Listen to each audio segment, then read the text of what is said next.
Halo teman-teman, kali ini saya akan memperkenalkan kepada Anda tentang desain furnitur dan bagaimana sih cara pembuatan desain furnitur. Sebelum kita lanjut ke video selanjutnya, perkenalkan nama saya Tarisa Novandila Darbiayu dari Prodi D3 Desain Furnitur Politeknik Industri Furnitur dan Pengolahan Kayu. Sebelum kita membahas lebih jauh tentang desain furnitur, saya akan menjelaskan kepada Anda tentang desain. Desain adalah suatu perancangan produk atau benda yang akan dibuat. Desain itu sendiri berupa sketsa gambar.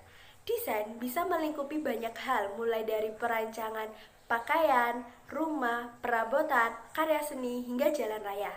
Ternyata teman-teman, desain itu sendiri masih ada 3 jenis, yaitu desain gambar, desain tulisan, dan desain logo.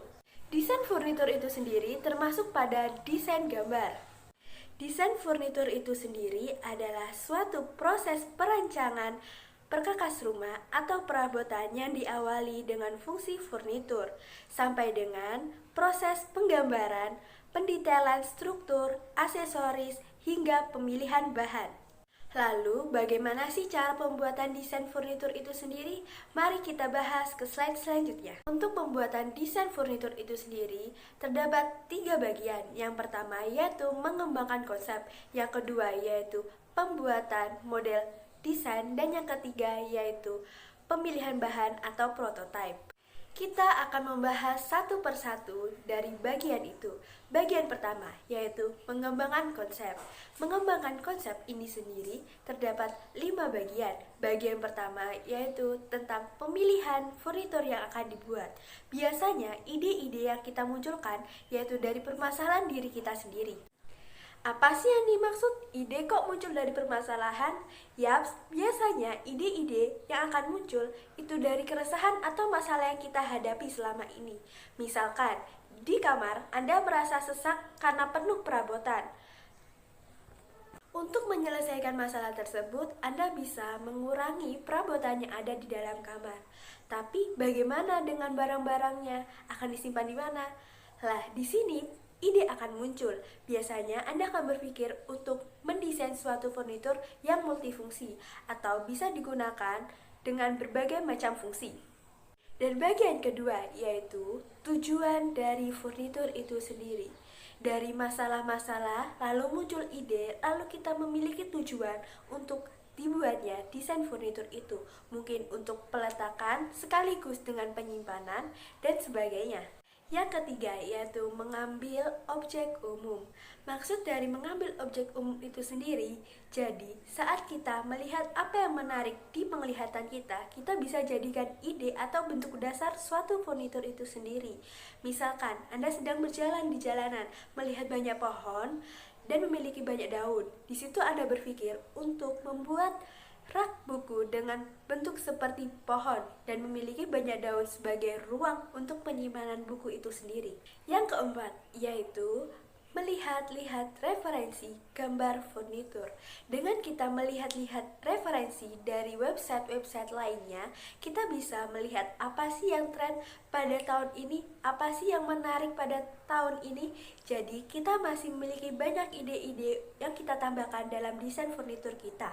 Dan dengan kita melihat referensi desain furnitur dari website-website yang kita lihat, kita juga dapat mengurangi plagiat dari desain furnitur kita yang akan kita buat. Dan yang kelima, ini adalah bagian terakhir dari part pertama, dari lingkup konsep itu sendiri. Jadi, dengan kita melihat referensi-referensi gambar furnitur yang tadi, kita bisa menyimpannya pada suatu folder atau file di laptop kita agar tersimpan dengan rapi, agar kita tidak lupa dengan apa yang kita lihat sebelumnya dan apa yang membuat kita menarik sebelumnya. Dan part yang kedua yaitu membuat model desain. Di part yang kedua ini, kita akan memiliki 4 bagian di dalamnya. Bagian pertama, gambarlah sketsa-sketsa ide kalian di atas kertas. Di atas kertas itu, kalian bisa gambarkan semua ide-ide kalian, brainstorming yang kalian pikirkan tentang desain furnitur yang akan kalian buat. Dan yang kedua, tulislah keterangan dan pengukuran pada sketsa tersebut. Jadi, kalian bisa menuliskan keterangan bahan ataupun ukuran-ukuran yang sesuai dengan standarnya. Kalian bisa menggunakan bahasa-bahasa yang familiar kita dengar. Jangan menggunakan bahasa-bahasa yang sulit untuk dipahami. Jadi, untuk kemudian hari saat kita melihat desain furnitur kita dan melanjutkannya kembali, kita masih paham dengan apa yang kita maksud. Dan yang ketiga, gambaran pada aplikasi 3D. Kenapa sih kita harus membuat aplikasi 3D ini? Jadi, di dalam aplikasi ini kita bisa melihat dengan nyata gimana sih bentuk akhir dari desain furnitur itu sendiri saat dibuat nanti. Jadi, kita dapat mempelajari aplikasi ini dengan perlahan-lahan dengan menonton YouTube ataupun referensi-referensi buku lainnya. Dan aplikasi-aplikasi 3D yang bisa kita gunakan saat membuat desain furnitur yaitu ada AutoCAD dan SketchUp. Dan bagian keempat yaitu bagian terakhir dari part yang kedua tadi masih lingkup dalam pembuatan model desain. Yang keempat ini adalah pembuatan mockup. Pembuatan mockup ini dilakukan dengan skala 1:5.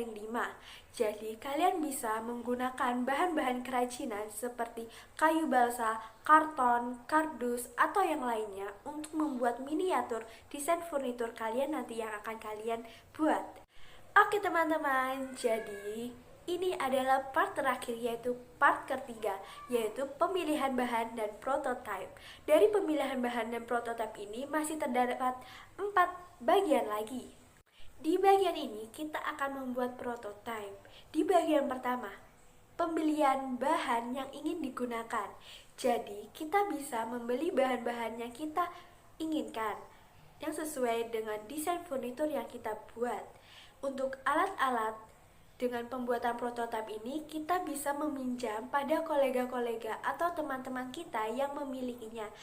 Dengan meminjam alat-alat itu, kita bisa mengurangi pengeluaran kita dalam pembuatan prototipe. Yang kedua, yaitu pengaplikasiannya pada pembuatan prototipe yang sesuai dengan ukuran standar.